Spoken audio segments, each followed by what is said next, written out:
Hey everybody, welcome back to your Full Crew Newscast. I'm Don Zolda, your host today, CEO of P3 Tech Consulting and publisher at Autonomy Global. So great to have you all with us. We are focused on the topic of security today, and we've got some amazing articles and guests, of course, to discuss those articles today. We'll be talking about privacy in terms of drone security and how that's going, especially with autonomous patrols and law enforcement.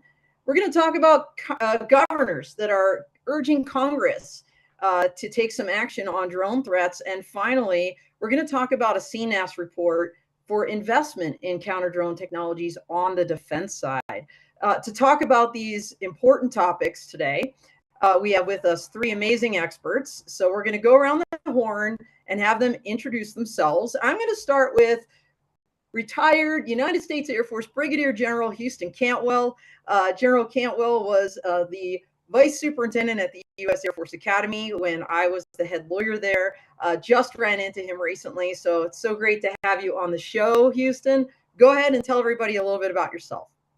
Awesome. Hey, Don, it's great to join you today. Thanks so much for the opportunity. This is going to be a really important discussion.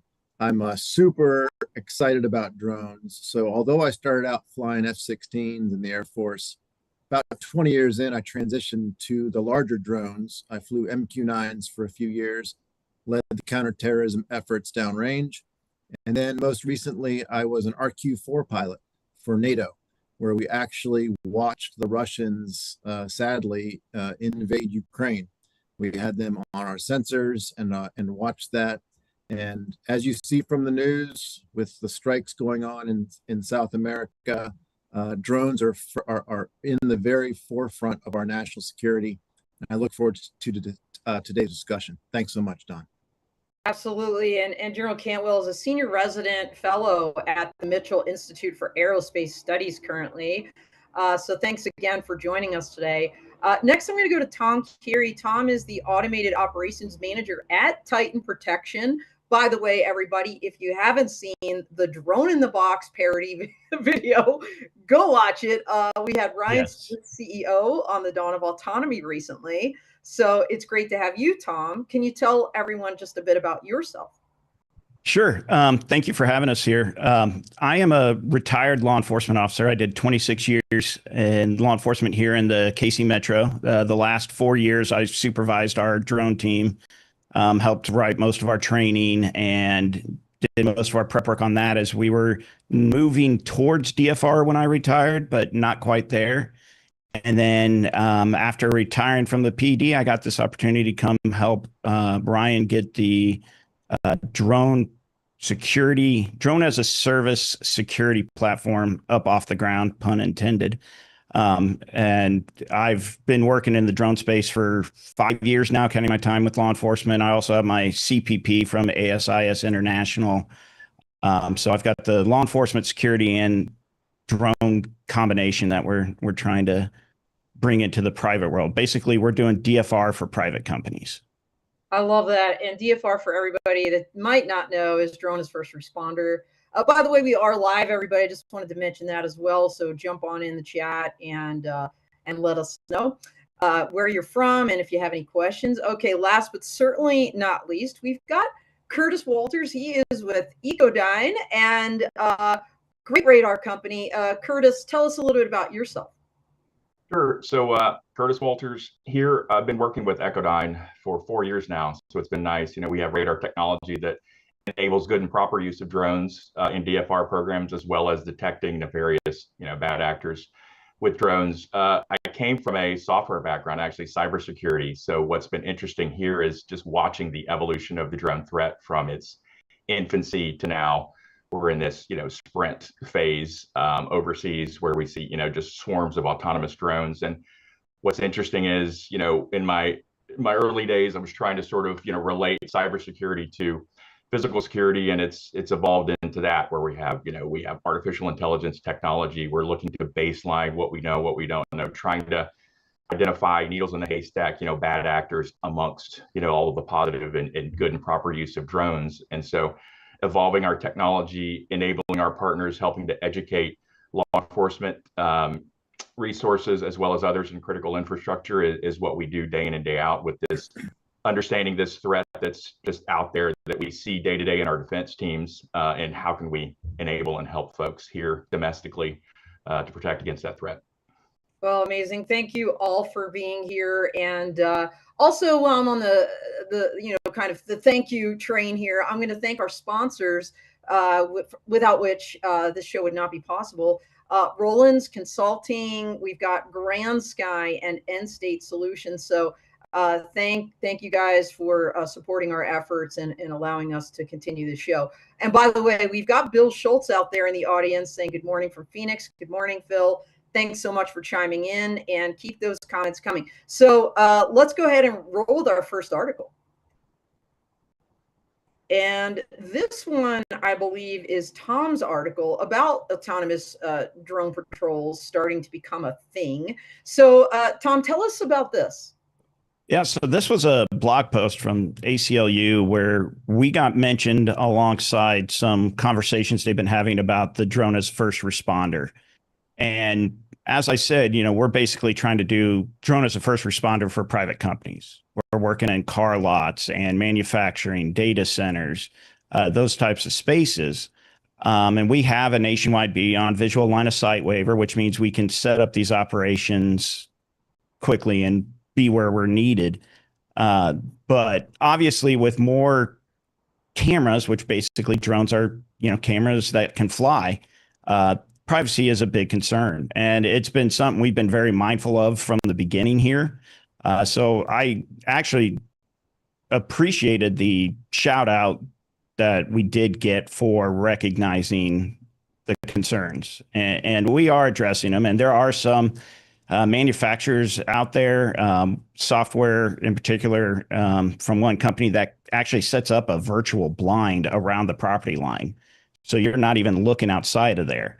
One of our sites is right near 2 apartment complexes, and we're very mindful that we're looking at where we're supposed to be patrolling and not looking anywhere else. And so obviously they have concerns about the number of law enforcement agencies going this way.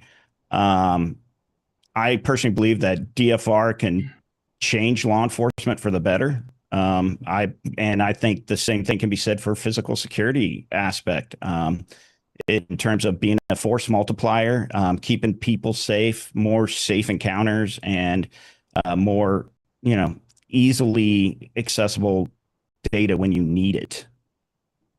Yeah, 100%, Tom. Thanks for sharing this article. And I think Jay Stanley was the author from the ACLU. I actually met Jay a number of years ago. We were on a panel together at Duke Law. General Dunlap he's in charge of the Duke Center for Law, Ethics, and National Security at the law school there.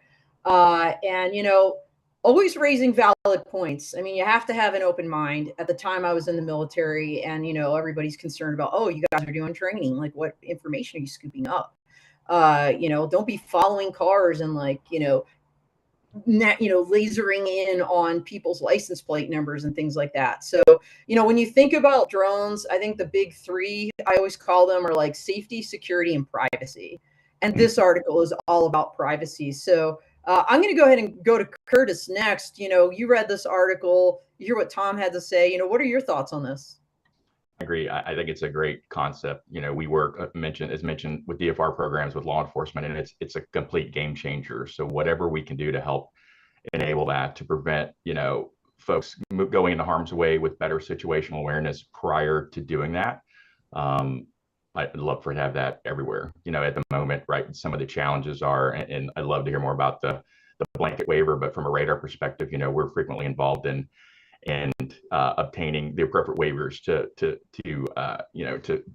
shoot radar, as well as enable the drones in DFR airspace. And so how do we all work together to make sure that that's a simpler process, so that all law enforcement agencies and private sector security companies can take advantage of this technology versus being limited by some of the laws that are in place today. And it kind of bleeds into my article. It's just how do we work together to make sure that we can enable proper use without being hamstrung by legislation? Chris, I have a question for you. When you think about the approvals you guys need, I know it's, part of that is the FCC. And I also feel like there's, whether it's the ACLU or other civil libertarian groups, nonprofits, sometimes have a fundamental misunderstanding of the technology being used. And I know there are always concerns about privacy. In terms of radar, like just to kind of be clear with the audience, you guys aren't scooping up like personal PII, right? Personally identifiable information when radars are out there. Correct. We're just looking for objects moving in the space. So in this world, primarily, airborne objects, and then we're classifying by behavior what those are. We'll detect birds, we'll detect any object in the airspace, and that's potentially good and bad. If you're not classifying appropriately, you might, generate a false alarm that, if you're misinterpreting a drone versus a bird. But when you can classify appropriately and quickly, you basically can quickly detect the next new threat. So we absolutely do not sniff traffic or the control traffic from a drone pilot to the drone itself. We're just looking for movement in the airspace and then quickly trying to classify exactly what that is by the behavior, how they're flying, are there propellers, that kind of a thing. And that becomes very important so that we're not, there's no PII data, there's no user data. I can't tell who's flying the drone. There's other sensors that do that. And so we do not fall in that space. Yeah, and before we go to Houston, we've got Ben Grossman out there. Ben has become a super fan of this show. I think this question maybe goes to you, Curtis. Can you speak on the current state of cyber attacks on drones? Is that something you are focused on? And how are you addressing cyber attacks on autonomous UAS, USVs, UGVs, etc.? I mean, radar, like you said, helps identify the object to kind of classify what it could be. In terms of cyber attacks and protection against that, that's not something really any of you are focused on other than maybe Houston from an academic standpoint. Is that right? We actually do a bit. It's all about, what is the sort of the near-term threat.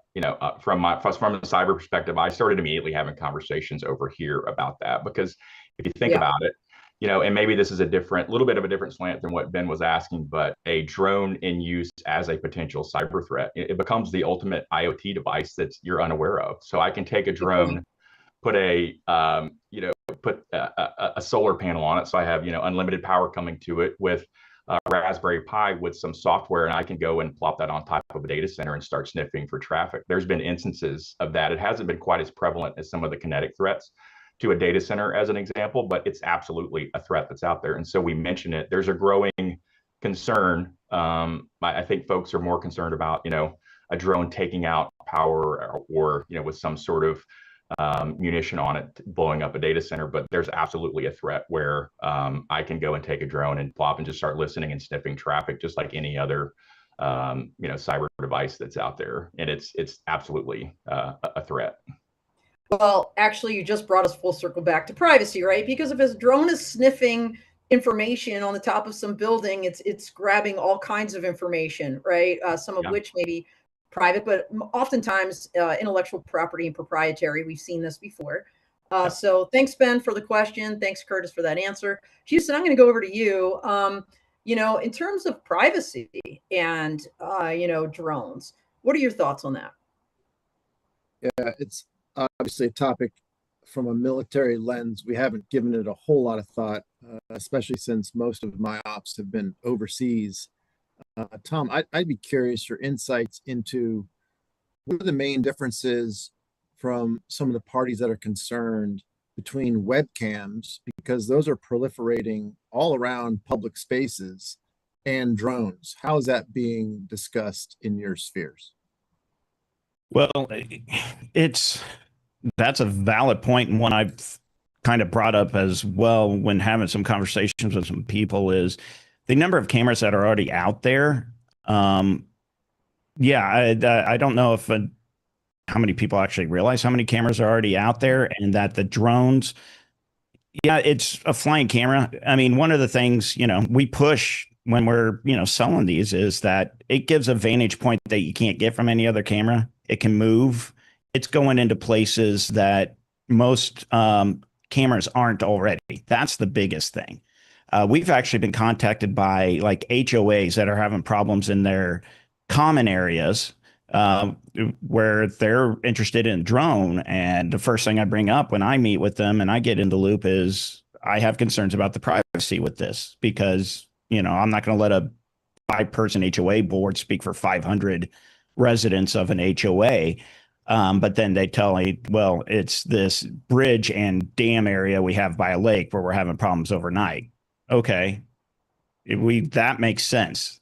So a lot of it is the conversations, but I also worry that people will say, hey, this HOA just hired a drone for security.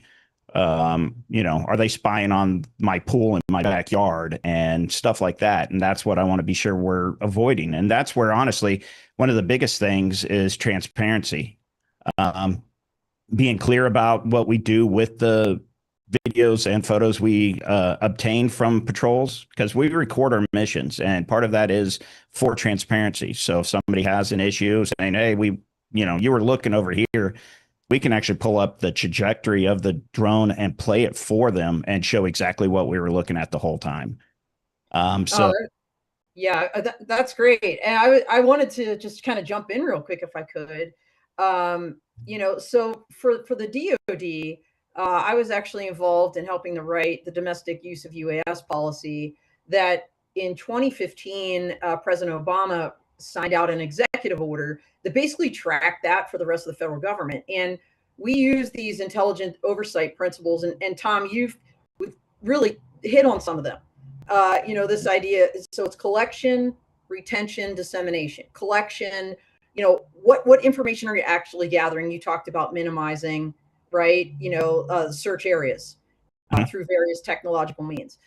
Dissemination, like who's getting to see it, and retention, how long are you keeping it, right? So these principles, I think, can be adopted across the board, like in any agency, whether it's a company like yours, Tom, or like public safety. And the other thing I wanted to mention is some of you out there may know Brendan Groves. He works for Skydio, but he actually was a former Air Force JAG and a DOJ attorney.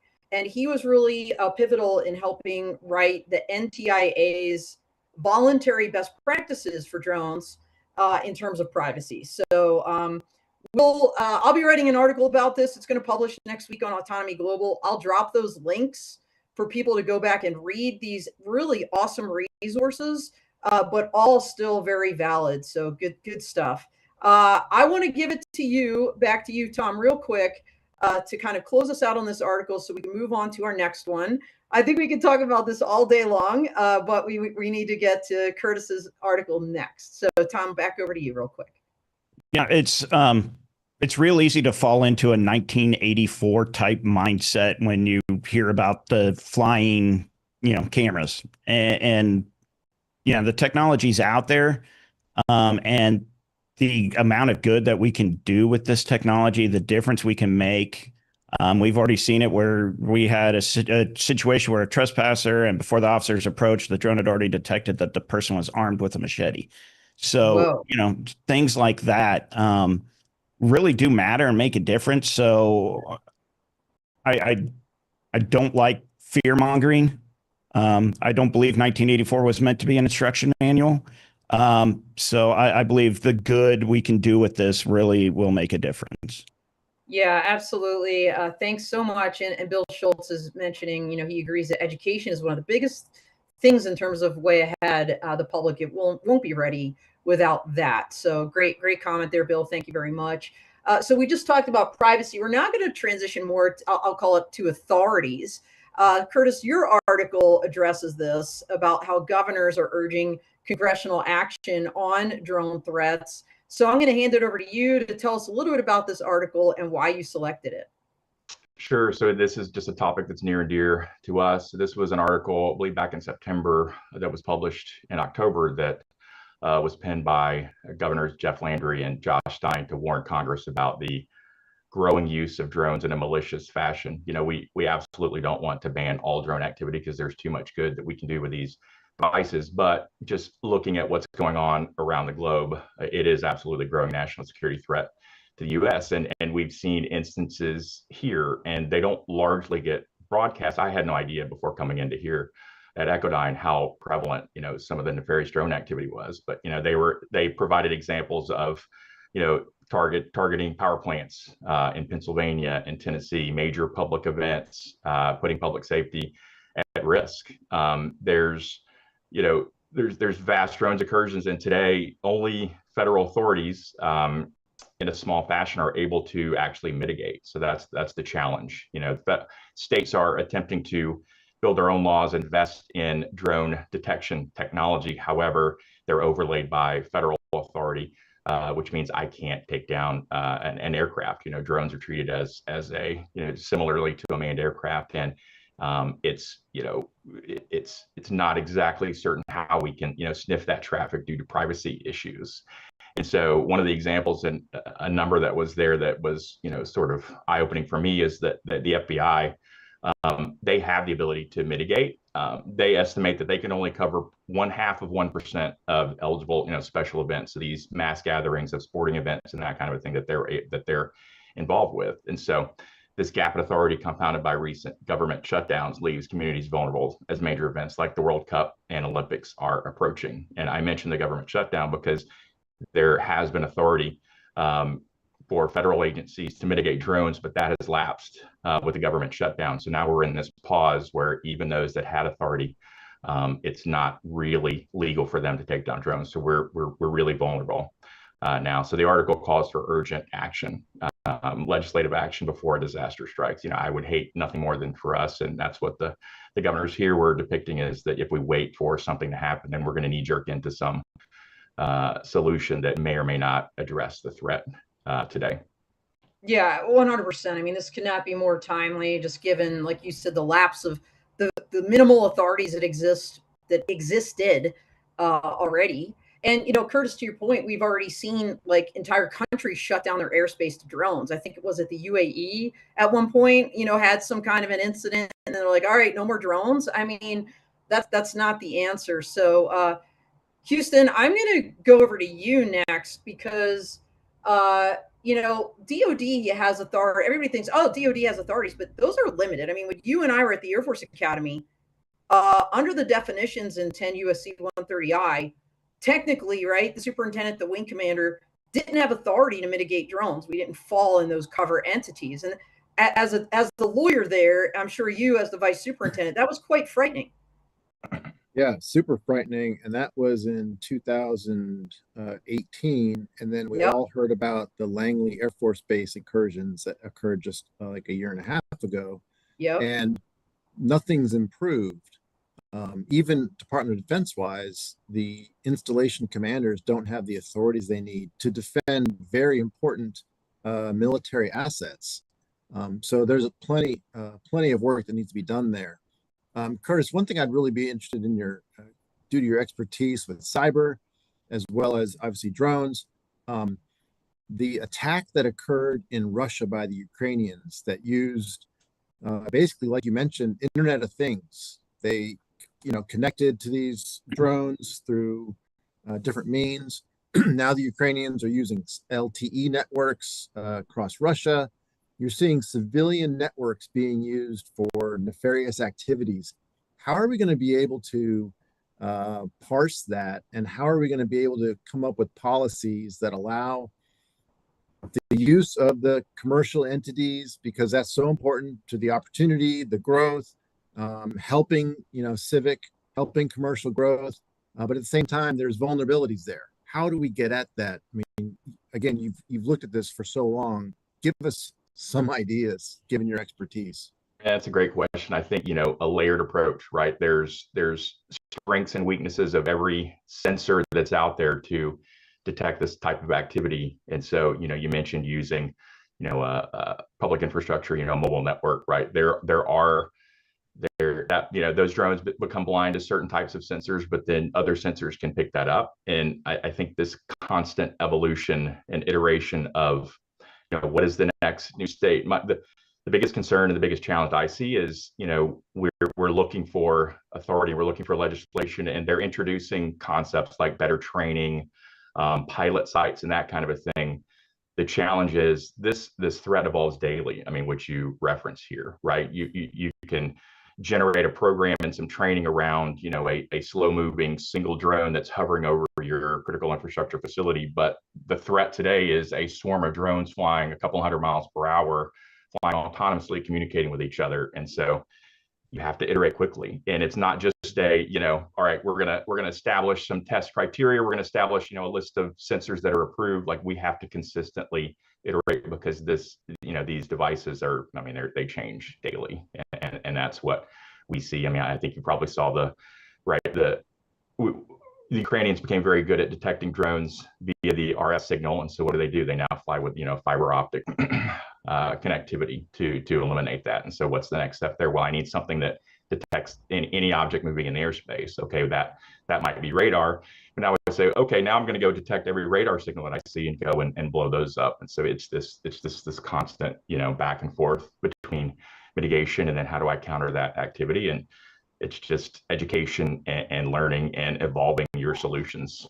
And again, partnership amongst, you know, the sensor community, amongst the communities like Tom that are building out solutions in this world. And how do we share that data? You know, one of the things that we do as a company, not to tout ourselves, but, you know, we have a test plan that we consistently update that says, you know, if there's one thing we can leave you with, if you're not going to buy our stuff, if you're going to buy a solution, make sure you're testing against these known threats. And we update that pretty consistently with what is state of the art these days. Yeah, I mean, absolutely. And Tom, you know, I'm going to go to you next because, you know, you're straddling these worlds of, you know, your law enforcement expertise and then, of course, the private security arena, neither of which truly have counter UAS authority. You know, so as you're sitting there, you know, what are your concerns? What's keeping you up at night? Well, the federal being the only ones that have the authority to act on counter UAS, I think, is one of the biggest loopholes we have, obviously. And I was glad to see the attention being brought to this. And, you know, like was talked about, you know, the good guys are always a step behind the bad guys, it seems. And that was something I noticed, you know, in law enforcement. We're always, you know, we come up with this anti-skimming thing and then they change it and then we have to change. And the same thing's happening with the drone world. And obviously we're concerned because that whole idea of a knee-jerk reaction, something bad happens, there's a knee-jerk reaction, and then all the work we're put in helping our customers gets grounded, you know? And so it is, that's what keeps me up. I know there's been some talks and efforts to try and push some of this authority down to, you know, state, local level. And I've gotten to see some of that at work. A couple of years ago in Kansas City here, we had the NFL draft, and it was at an outdoor area. I know DHS had some counter drone stuff in there that they put to use, and I heard it was, you know, really successful. But right now, they're the only ones I know that I could call to get that. And right now, I wouldn't be able to do that. So, Yeah. you know, counter drone is something that is on our radar very much. You know, how do you set up those guidelines where, you know, you want the good ones there, but how do you keep the bad ones out? It's like just about anything else where it's the equipment that makes it easier to carry out the acts. It gets really tough to regulate. Yeah, absolutely. And no pun intended, we're talking radar. He said on our radar, and, you know, Chris is a radar guy. But anyway, you know, what I was going to say is Ben had asked earlier about drone attacks and kind of where to find information about that. I would commend people to check out Defense Solutions website. They have a really cool drone incident tracker. You can, you know, put attacks, you can put critical infrastructure. It's got a lot of filters and it's pretty up to date, I believe. So that would give you an idea of the threat. But you know, in terms of authorities, look, guys, this is a drum I've been beating for a very long time. I mean, when I was still in the Air Force, right, 2015, a drone landed on the White House lawn, and everybody's like, how did that just happen? I mean, and here we are, you know, 10 plus years later, and we still don't have good answers. And in terms of at least legal authorities, and that's really troubling. I've written about this for Newsweek. I actually just had an op-ed in Autonomy Global about this. And, you know, when you think about Homeland Security as a concept, and I'm preaching to the choir here with Houston for sure. The DoD is not the first group to respond. We literally call our state, local, tribal, territorial, officers. We call them first responders for a reason. And when you look at pictures of 9/11, those iconic photographs, who's out there? It's the cops, it's the firefighters. And if we can't give them the authority to protect us, that's a problem. And there is a right way to do it. There is process and procedures, so this stuff is not abused. The technology is there. I'm getting off my horse, but Curtis, I'm gonna go ahead and leave this one to you to sum us up.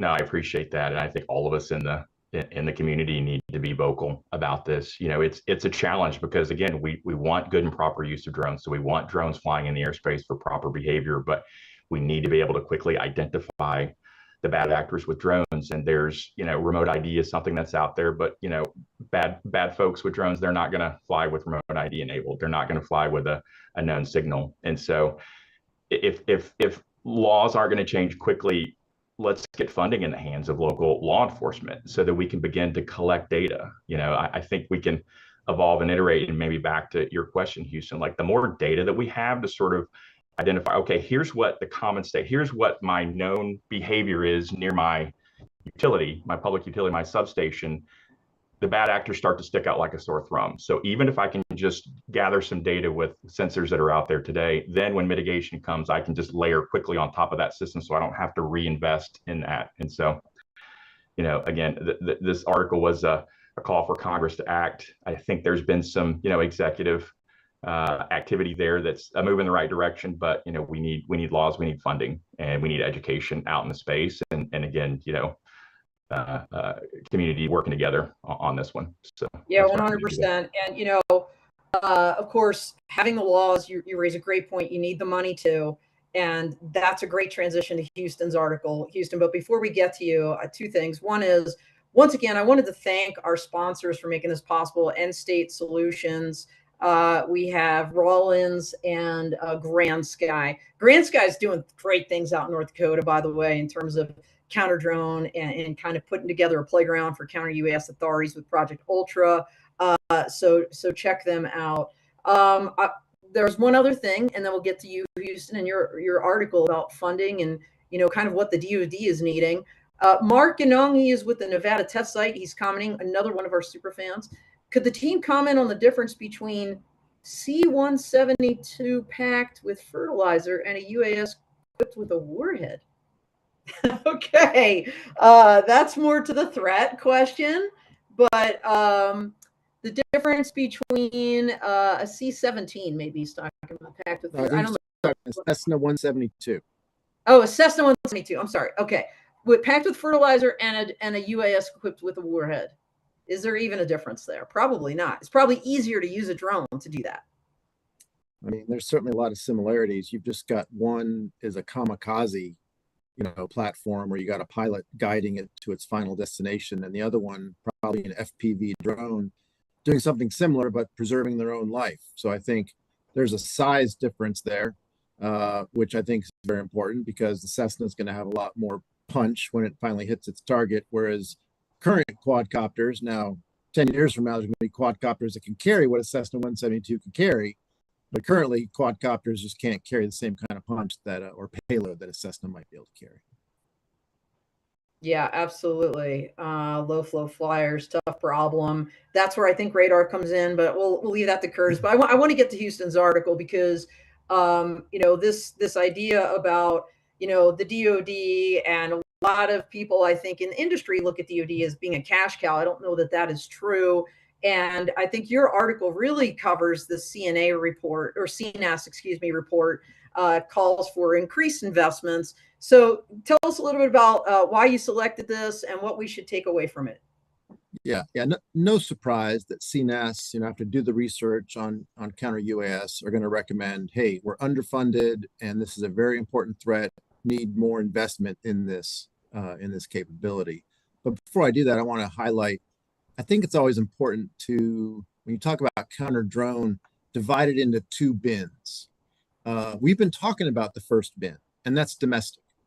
And then the second bin, which is what the the CNAS report talks about is overseas combat operations. Certainly, there's going to be some overlap between the two conversations, but there are also some very important differences that are unique to the different areas of operation. And so we're going to talk about overseas combat operations. And I'll tell you, I thought Stacy Pettyjohn and Molly Campbell did a really solid job of collecting what is the current state of operations. They had some really good examples of what has gone on downrange, whether that was in the Middle East or whether that was in Europe.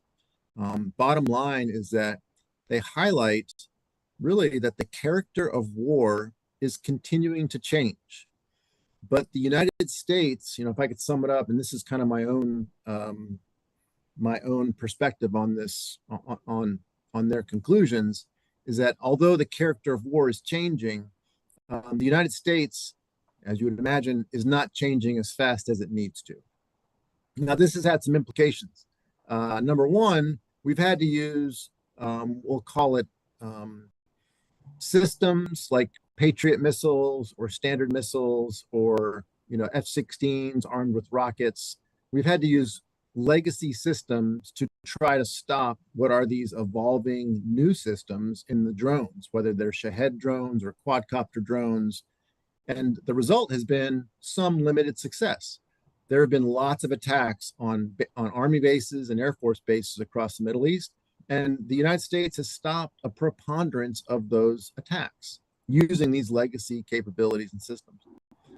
But I'm sure most of you have heard about the Tower 22 attack, which occurred in Jordan last year, where 3 soldiers were killed and about, I think it's 60 or 70 were injured. So it was a tremendous and successful attack that occurred. And when they looked at why did this happen, you can see a lot of, again, similarities to what we talked about with domestic. There was a lack of awareness. The command and control had not been practiced as much as it probably should be. There was confusion between what was a friendly drone and what might be an enemy drone. And so you see some similarities between the domestic discussion as well as the overseas discussion. Now, what do they recommend moving forward? They recommend, obviously that we recognize that the character of war is changing and that we have to invest in these capabilities. Even though the United States has invested billions of dollars in whether it's high power microwave or lasers, these systems are not getting to the level of readiness where they're ready to be deployed in large numbers to have a significant impact on what's going on downrange. So they continue to promote, hey, we got to invest in these capabilities, because when you look at Russia, when you look at China, we're not talking about single digit drones. We're not talking about dozens of drones in the future. We're talking about hundreds to thousands of drones that could be threatening our forces overseas. And the current capability of legacy systems just does not have the ability to stop what is going to be a very significant threat to our future force. Yeah, look, I was at the Aerospace and Cyber Conference, the AFA, recently, and that's where, Houston, you and I ran into each other again recently. I sat through, I think you were in that same briefing where they talked about how the F-15 Strike Eagles were shooting missiles at hundreds of drones over Israel, about a year or so ago. And I was just like, oh my God, like, that's crazy. Like, this is what we're doing, and how much money, that kind of asymmetric advantage on top of everything else as well. So just interesting times and a tough challenge, not just domestically, but of course for the DoD, as we see drones changing the face of warfare on the battlefield. Tom, I'd love to hear your thoughts on this. I know you're a little bit outside of this sphere, but like Houston said, there is some overlap, and you're watching what is happening downrange, and like, okay, those TTPs, tactics, techniques, and procedures can come to the homeland. What are your thoughts on these recommendations and this article? Well, it would actually pretty easy to take those actions and bring them into the homeland here, even more so than most other equipment. You can go and get a bunch of drones pretty quick and easy, and they don't have to be big fancy drones for somebody who knows what they're doing and As we saw and we've seen in the Ukraine and Russia, you can modify those pretty quick and then turn it into something that none of us want to see or deal with. So yeah, that's a big concern. And, part of that, yeah, we need to fund these abilities, but beyond the military bases, but for our infrastructure, defense, and all that, that also leads back into the previous article of who has the authority to use them. Yeah. And which really is to me, still an underlying question for anything domestic is, we need to have the authority to use some counter drone to avoid these types of attacks happening on our soils. I'm in Kansas City. We're hosting, World Cup next year. Yeah. We're one of the host cities, and it's going to be massive, and there's going to be a lot of people here, and that's a lot of opportunities. So, yeah, something that's very much, on our mind, but that's where we really need some actions from legislators and from the technology to get in our hands to the trained professionals, get some more trained professionals to be able to do it. Yeah, absolutely. I think this is a great bridge over to Curtis, and really sewing up almost all three of these articles at one time. And then Mark Young's comment, I think there is a concern in terms of authorities, like, or even just with the DoD, that how do you identify a hostile intent for the rules of engagement? Like, that was something we were grappling with, in terms of defending the battlefield. I think people obviously have that same concern in terms of domestic use, right? And you're talking about a sensor, multi-layered approach, radars being kind of the backbone of that. So as you listen to Houston and Tom and these concerns, in terms of, like, look, what's happening on the battlefield could come here, how, and you, of course, Echodyne has experience with your technology on the battlefield. I do feel like we're at a point with the technology that it's solid. Like, it's solid. Mhm. I'd love for you to comment on that, because the authorities, the privacy, all of these things are floating out there. But where are we in terms of the technology? Is it there, and should we be funding it? I believe it is. I believe it is. And again, I don't know that there's a single answer, but I think of sensors as sort of opinions of what we've talked about. Is it friend or foe? And better range, better accuracy, better certainty that it is a nefarious drone versus not. The question was interesting, right? How do you determine nefarious intent? Radar itself can get you a lot of the way there, but cameras, eyes on target with smart software, video analytics, right, to help with those decisions, because we don't want to live in a world of false alarms because you just ignore the system. But I do think the technology is there where we can make determination, we can detect these drones at greater ranges, which gives us more time to form an opinion, and getting additional sensors on target with smart software. So then we can take some type of action, right? You just don't have enough time with a Shahed flying at you. And again, this isn't my world, but I'm just, listening to others that have dealt with this, right? I need better range, I need better accuracy to do that. And I think from a mitigation perspective, we don't do that, but we partner with folks. And I do think you're not simply just using all of the latest cool technology like lasers to blow these things out of the sky. Certainly we can do that, but there are safer ways to do this, because one of the big concerns, World Cup match next year, there's 80,000 folks in a stadium, a drone's coming with some sort of package underneath it. How much range do I have? And I do think there's safe ways to take that drone down without putting the folks at risk, right? Because I know one of the biggest challenges is okay, we enable mitigation technology, but that drone falls out of the sky and falls on something, and something happens there, and what are the legal ramifications of that? But I do think there's good safe technology, and we've experienced that with some of our partners, to take control of that drone, and basically have a safe landing of that drone far outside of the area where your constituents are. And I think it's there, and I think, again, funding for the research of this and more testing, better education, again, better resources for the first responders that are going to be out there is critical. And I do think the technology is there today. Yeah, I think AI is a game changer too. I mean, we did just see some kid get jacked up. People thought he had like a gun. It was like a nacho bag or something. But as AI improves in terms of identifying specific threats, I think that's really going to be key. And I think we are at a different day.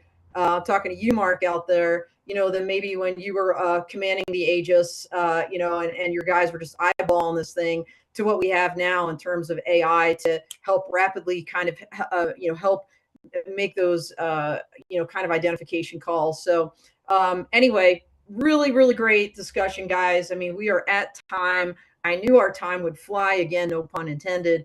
What an amazing show. Really appreciate your expertise. Appreciate the audience. We've got some great folks out there making great comments, asking great questions. Thank all of you. And of course, once again, last but not least, thanks to our sponsors and State Solutions, Grand Sky, and consulting my brain. Here we go. Rollins Consulting. I'm going to be heading to Tennessee next month. Rollins is supporting that visit for the Tennessee AAM Symposium. So appreciate you guys. I'm going to give everybody just like really lightning round, like 10-second closer, if you will. Tell everybody also how to reach you, how to learn more about what you're doing. And then we'll just go ahead and close it out. In terms of what's next for us, next month we are dedicating this show to the theme of autonomy. So check that out, some more great experts. And tomorrow we've got Anello Photonics. If you don't know what a photonic thing is, dial into the Dawn of Autonomy and learn about that. So really great stuff. We'll go around the horn. We will start with Tom. Thank you. Visit tpcsecurity.com to check out what we're doing with the drone, and look up Drone in a Box. Also, it is a great video, well done parody. And we're available for, like I said, that drone as first responder for private companies, and we're excited to be involved. And thank you very much for having me. Yeah, thanks for being here. Okay, Curtis, over to you. Yep. Thanks for having me. You can reach me personally on LinkedIn, Curtis Walters. There's not many of us out there. And then Echodyne.com for more information about the company. We're here to educate and enable folks. So don't hesitate to reach out. We're not just here to sell you solutions. We truly want to be a partner in this world and help folks out, even if it's not, with us directly. We want to, leverage our expertise to help in any way possible. All right. You did that here today. So again, thank you. And last but certainly not least, General Cantwell, close us out. Thanks so much, Don. I'm at the Mitchell Institute for Aerospace Studies. We are hot and heavy in so many different research projects for air and space, national security issues, and I am currently working on a counter UAS paper myself. If anyone has any inputs into that, please feel free to reach out to me. Thanks so much, Don. All right. Very good. All right. Thank you all. We are out here.